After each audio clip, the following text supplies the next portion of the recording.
Hey, Conastashiv, inniu ba mé leir faoi forbór Déach, beidir go tú burtha faoi posttá soáile a got nó airde an agus an scéile atá acu ag an ní seo. Och beidir an imráir is cáúla in éan ná Henry Shefflin an rí. Och an bhfuil is a go a scéil.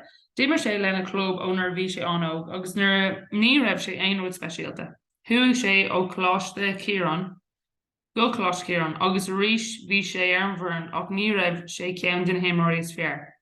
An prabas mó ná ní raibh sé ar oireann faoi 16 sa chlub, fiúháin ar oireann contae. An rud atá tábhachtach an seo ná gur lean sé rá lena fios féin. Thuúigh sé go gach seisiún agus déis sé lena coachálaí léir. An sin nuair bhí sé 17 thosaigh rudaí ag tarlú leis, agus tá is ag gach duine cad a tharla tar éis é sin. 10 craobh na hÉireann, 1 All-Stars 10, níos mó ná 1 imreoirí eile. So céir iad an rudaí is tábhachtach faoi formhór Déach. Leanaráid, an fág go thosaíonn aon fáiste CLG ná toscúil a chuirde go léir ann. Mar sin de, lean leis an grúpa, lean leis an crack. É neach leabhar nó aglah a dhéanaan na himóirí is fearr in aon sport, bíonn siad ag léir faoin fuireann agus an crack a bhí acu ar an bar. Ach freisin suáile nó ag seisin tréála.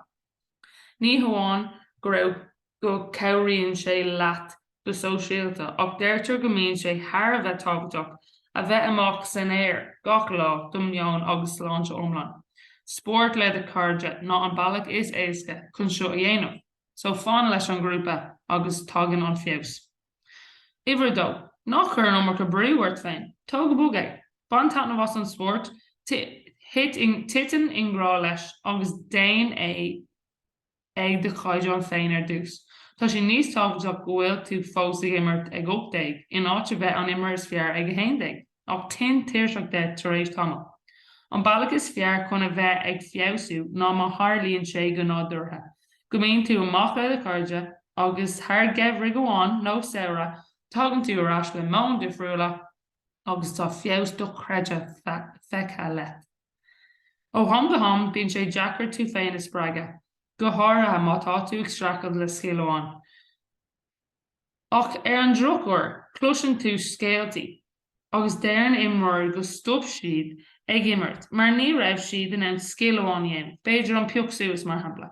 Dearg sin a insin faoi a scéal féin nó an muinneamh féin. Má fiocann tú sprocháin le gach seisiún, rudaí beaga mar shampla chuirfeadh méid ceisir an coachála do sampla eile, nó rockí méid cúig nó méid lua chun cleachta a dhéanamh ar an bhéir.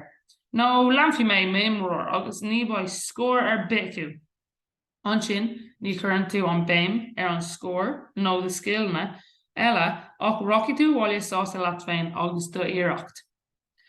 Agus sin é, níl aon rud deacair leis agus ná déan dearmid níl aon rud mícheart le himóirí mar Herbert Déach. I neach áit sa saoil, sport, scóil agus do fus bíonn daoine ag foghlaim agus ag fiosú ar luas difriúla. So an comhairle atá gom ná, iver hain lean leis an bhfoirn agus an crack, iver dó nach chuir nó mar go bríúirt féin agus iver trí úsáid sprocna chun cabhair leat do spreaga féin. So sin é ná bebur faoi aon rud ach má tá ceisir bit a gcéin duine ábhar lom agus ba mé an cabhair leat nó beidir seisiún duine ar duine a dhéanamh. Slán go fáil gur mí má goibh